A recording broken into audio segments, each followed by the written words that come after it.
नमस्कार दोस्तों, हर हर महादेव, ओम नमः शिवाय, राधे राधे दोस्तों स्वागत है आप लोगों को हमारी YouTube चैनल द सनातन ज्ञान में। दोस्तों आज की कहानी बहुत ही ज्ञानवर्धक है। अगर आपके घर में धन नहीं रुकता है तो नहाते समय औरतें ये उपाय जरूर करें। इससे दोस्तों अचानक धन की प्राप्ति होती है। इसके अलावा दोस्तों जो औरतें कपड़े खोलकर नहाती है उसके लिए भी बहुत ही खुशखबरी है। मित्रों, एक समय शिवजी महाराज माता पार्वती के साथ हरिद्वार में घूम रहे थे। पार्वती जी ने देखा समस्त मनुष्य गंगा में नहाकर हर हर गंगे कह रहे थे। दोस्तों अगर आप यह कहानी सुन रहे हैं तो इस कहानी को आप पूरा सुनिएगा, क्योंकि दोस्तों आधा अधूरा ज्ञान अच्छा नहीं होता सेहत के लिए। हे माँ लक्ष्मी, हमारी इस वीडियो को जो भी देख रहे हैं और वीडियो को लाइक कर दे रहे हैं, चैनल को सब्सक्राइब कर दे रहे हैं, उनके घर में धन की कमी कभी ना हो, उनके घर में हमेशा तरक्की हो। दोस्तों आपसे मैं गुजारिश करता हूं कि भगवान के नाम पर कंजूसी बिल्कुल ना करें। सबसे पहले आप कमेंट में हर हर महादेव, ओम नमः शिवाय जरूर लिखें। दोस्तों जब पार्वती जी ने देखा कि समस्त मनुष्य गंगा जी में नहाकर हर हर गंगे कहते चले जा रहे हैं, परंतु सभी दुखी और परेशान हैं, तब पार्वती जी ने बड़े आश्चर्य से शिव जी से पूछा कि हे महादेव, गंगा में इतने बार स्नान करने पर भी इन समस्त लोगों का पाप और दुखों का नाश क्यों नहीं हुआ? क्या गंगा में सत्यता नहीं रही?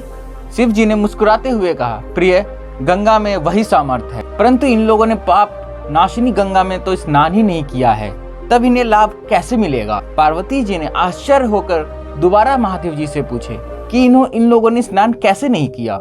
सभी तो नहाकर जा रहे हैं प्रभु, और अभी तक इन लोगों के शरीर भी नहीं सूखे हैं। शिव जी ने कहा, यह केवल जल में डुबकी लगाकर आ रहे हैं प्रिय, तुम्हें कल इसका रहस्य समझाऊंगा। दूसरे दिन बड़े जोर की बरसात होने लग गई, गलियां कीचड़ से भर गई। एक चौड़े रास्ते में एक गहरा गड्ढा था और चारों ओर कीचड़ भर रहा था। शिव जी ने अपने लीला से वृद्ध रूप धारण कर लिया और विवश की तरह गड्ढा में जाकर ऐसे गिर पड़े ऐसे कोई मनुष्य चलते चलते गड्ढा में गिर पड़ा हो और निकलने की चेष्टा करने पर भी वह नहीं निकल पा रहा हो। पार्वती जी को वह यह समझाकर गड्ढे में बैठा दिया कि देखो, तुम इन लोगों को सुना सुनाकर यूं पुकारते रहो कि मेरे वृद्ध पति अकस्मात गड्ढे में गिर पड़े हैं, कोई पुण्य आत्मा आकर इन्हें निकालकर इनकी प्राण बचाए और मुझ असहाय की सहायता करे। शिव जी ने यह और समझा दिया कि जब कोई गड्ढे में से निकालने को कोई तैयार हो तब इतना और कह देना कि भाई मेरे पति सर्वथा निष्पाप हैं, इन्हें वही छुएं जो स्वयं निष्पाप हो, और यदि आप निष्पाप हैं तो इन्हें हाथ लगाइए और इन्हें बाहर निकाल दीजिए, नहीं तो हाथ लगाते ही आप भस्म हो जाएंगे। पार्वती जी तथास्तु कहकर गड्ढे के पास बैठ गई और आने जाने वाले लोगों को शिव जी की बात सिखाया हुआ जोर जोर से चिल्लाकर बोलने लगी।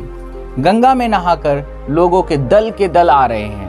सुंदर युवती को यूं बैठे देखकर कई लोगों के मन में पाप आया, कई लोगों को कुछ धर्म का भय हुआ, कई लोग कानून से डर गए। कुछ लोगों ने तो पार्वती जी को यह भी सुना दिया कि मरने दे बुढ़े को, क्यों उसके लिए रो रही है। और कुछ दयालु चरित्रवान पुरुष थे, उन्होंने करुणावश उस युवती के पति को निकालना चाहा, परंतु दोस्तों पार्वती जी का वचन सुनकर वे भी रुक गए। उन्होंने सोचा कि हम गंगा में नहाकर आए हुए हैं तो क्या हुआ, पापी तो है ही, कहीं सहायता करते वक्त हम भस्म ना हो जाएं। इस स्त्री के कथन के अनुसार हम स्वयं ना भस्म हो जाएं। दोस्तों वहां पर किसी का साहस नहीं हुआ। सैकड़ों लोग आए, सैकड़ों लोगों ने पूछा और चले गए। संध्या होने को चली। शिव जी ने कहा, पार्वती देखा, कोई आया सच्चे हृदय से गंगा में नहाने वाला। थोड़ी देर बाद एक जवान हाथ में लोटा लिए हर हर गंगे करता हुआ निकला। पार्वती जी ने उसे भी वही बात कही। उस युवक का हृदय करुणा से भर आया। उसने शिव जी को निकालने की तैयारी की। पार्वती जी ने रोककर कहा, भाई यदि तुम सर्वथा निष्पाप नहीं होंगे तो मेरे पति को छूते ही आप जल जाओगे। उसने उसी समय बिना किसी संकोच के दृढ़ निश्चय रूप से पार्वती जी से कहा, माता मुझे निष्पाप होने में आपको संदेह क्यों होता है? देखती नहीं अभी मैं गंगा नहा कर आया हूँ, भला गंगा में नहाने के बाद भी कोई पाप रह जाता है? अभी मैं आपके पति को निकालता हूँ। उस युवक ने लपक कर उस बूढ़े को बाहर निकाल लिया। शिव पार्वती ने युवक की आधिकारिक समझकर उनको अपना असली रूप में दर्शन दिए और उस युवक का कृतार्थ किया। शिव जी ने पार्वती जी से कहा कि इतने लोगों में से सिर्फ एक ही ने गंगा स्नान किया है। इसी दृष्टांत के अनुसार बिना श्रद्धा और विश्वास के लिए जो लोग दंभ के लिए स्नान करते हैं उन्हें कभी वास्तविक फल नहीं मिलता। परंतु इसका ये मतलब नहीं कि गंगा स्नान व्यर्थ जाता है। गंगा स्नान का बहुत पुण्य भी है। इसके बाद शिव जी ने पार्वती जी से कहा, अब मैं आपको 12 बातें बताता हूँ। जो भी मनुष्य इन 12 बातों को नहाते समय ध्यान में रखता है वह कभी भी दुखी नहीं रहता है। उसके घर में हमेशा माँ लक्ष्मी का वास हो जाता है। उसके घर में अपार धन आता है। घर में कभी भी लड़ाई झगड़ा नहीं होते हैं। उसका पूरा परिवार हंसी खुशी जीवन व्यतीत करता है। तब माता पार्वती ने कहा, हे भगवान, आप हमें वह 12 बातें बता दीजिए। इसके बाद भगवान शिव उन बातों को बताना शुरू कर देते और माता पार्वती बहुत ध्यान से सुनने लगती है। दोस्तों, यह 12 बातें आप लोग भी बहुत ध्यान से सुनना। इसके बाद भगवान शिव कहते हैं, प्रिय, यह 12 बातें बताने के बाद मैं आपको एक और बात बताऊंगा जो केवल औरतों के लिए है। जो औरतें कपड़े खोलकर स्नान करती हैं उनके लिए यह बात बहुत ही महत्वपूर्ण है। तो पार्वती जी, आप यह सारी बातें बहुत ही ध्यान से सुनना। तभी शिव जी अपनी वाणी को शुरू कर और बताने लगते हैं। दोस्तों, शिव जी कहते हैं, स्नान करने से शरीर निरोगी रहता है और मन प्रसन्न रहता है। नहाने से चेहरे की क्रांति और शारीरिक आकर्षण बने रहती है।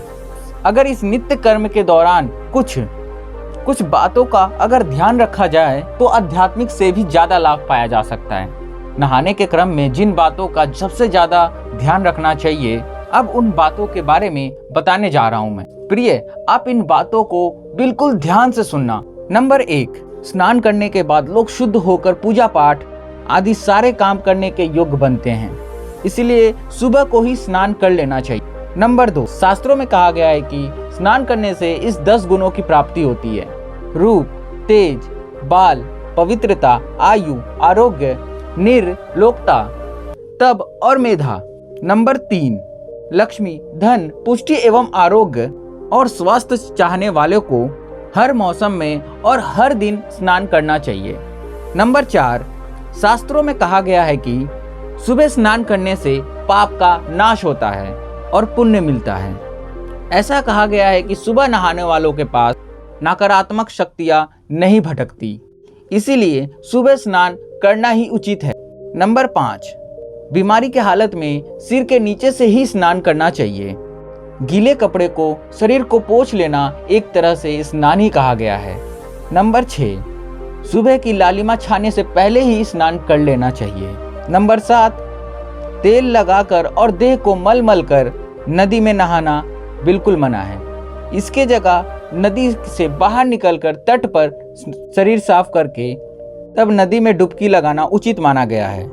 नंबर 8, जिन घाटों पर कपड़े धोए जाते हैं वहां का जल अपवित्र माना, इसलिए वहां से कुछ दूर हटकर ही नहाना चाहिए। नंबर 9, नदी में 11 या 21 डुबकियां लगाना अच्छा बताया गया है। नंबर 10, पवित्र नदियों में कपड़े निचोड़ने की मनाही है। नदी में किसी तरह की गंदगी नहीं बहानी चाहिए। नंबर 11, नल की तुलना में झरने का पानी, झरने से ज्यादा नदी का पानी, नदी के पानी से ज्यादा तीर्थ का जल, तीर्थ के जल से गंगा जल अधिक श्रेष्ठ माना गया है। नंबर 12, गंगा माता का कथन है, स्नान करते वक्त कोई चाहे जहां भी मेरा नाम ले रहा हो वहां के जल में आ जाऊंगी। इसके बाद शिव जी ने कहा, अब मैं आपको औरतों के बारे में बताता हूँ जो औरतें कपड़े खोलकर स्नान करती हैं। शिव जी ने कहा, हिंदू धर्म शास्त्रों में हर एक चीज के लिए कुछ नियम बनाए गए हैं। इन नियमों में से एक है स्नान को लेकर की गई बातें। ऐसा माना जाता है कि आम व्यक्ति को शास्त्रों का नियमों का पालन अवश्य करना चाहिए, जिससे घर की सुख समृद्धि बनी रहती है और खुशहाली आती है। साथ में अपार धन बरसता है, माता लक्ष्मी प्रसन्न होती है। दरअसल हमारी शास्त्रों में ऐसी कई बातें लिखी गई हैं जिनका हम पालन सदियों से करते चले आ रहे हैं, लेकिन उसके कारणों के बारे में अभी भी पूरी जानकारी नहीं है। ऐसे ही नियमों में से एक है निर्वस्त्र स्नान करना। आपने अक्सर बड़ों को घर पे ऐसा कहते हुए सुना होगा, कभी भी स्नान बिना कपड़ों के यानी निर्वस्त्र होकर नहीं करना चाहिए। अगर हम पौराणिक कथाओं की बात करें तो निर्वस्त्र स्नान के मनाही का सबसे बड़ा कारण कृष्ण जी के समय से जुड़ा है। पौराणिक कथाओं के अनुसार एक बार जब गोपिकाएं सरोवर में स्नान कर रही थी और वह निर्वस्त्र थी, उस समय बाल कृष्ण ने गोपियों के सभी वस्त्र छिपा दिए। उस समय जब कृष्ण जी ने उनके वस्त्र छिपा लिए और गोपियों ने जब अपने वस्त्र वापस मांगे, तब कृष्ण जी ने उन्हें समझाया कहीं भी बिना वस्त्र धारण किए स्नान नहीं करना चाहिए।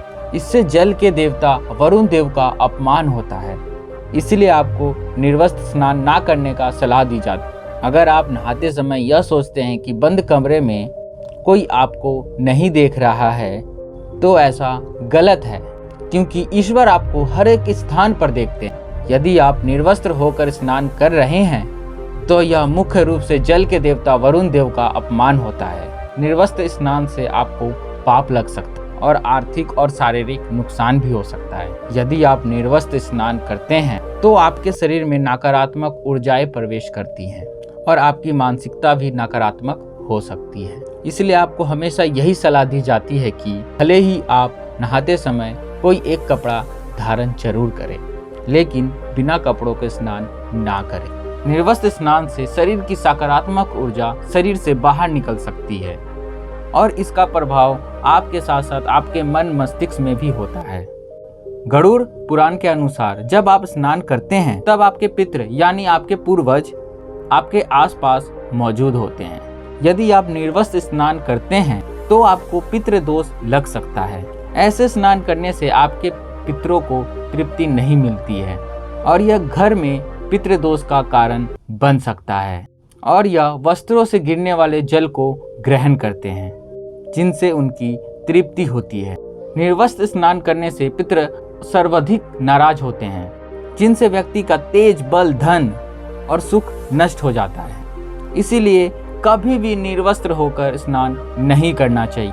पुराणों के अनुसार नहाने वाले पानी पूर्वजों के हिस्से में जाता है और निर्वस्त्र होकर नहाने इसे पितरों के समक्ष बिना कपड़ों के नहाना माना जाता है। शास्त्रों में ऐसी मान्यता है कि यदि कोई निर्वस्त्र स्नान करता है तो माता लक्ष्मी उससे रूठ सकती, जिससे आपके कुंडली में धन हानि के योग बन सकते हैं और आपकी आर्थिक स्थिति खराब हो सकती है। इन्हीं कारणों से आपको निर्वस्त्र स्नान ना करने की सलाह दी जाती है और शास्त्रों में भी इस बात की मनाही है। दोस्तों, हमारा यह चैनल देवी देवताओं पर समर्पित है और अगर आप लोग देवी देवताओं को मानते हैं तो वीडियो को लाइक कर देना, चैनल को सब्सक्राइब कर देना, ताकि आपको इसी तरह का ज्ञान मिलता रहे। और अगर आप लोगों को वीडियो अच्छा लगा है तो कमेंट में हर हर महादेव, राधे राधे, जय श्री राम जरूर लिखना। तो मिलते हैं हम अगली वीडियो में एक नए ज्ञान के साथ, एक नए थॉट्स के साथ। तब तक के लिए नमस्कार दोस्तों।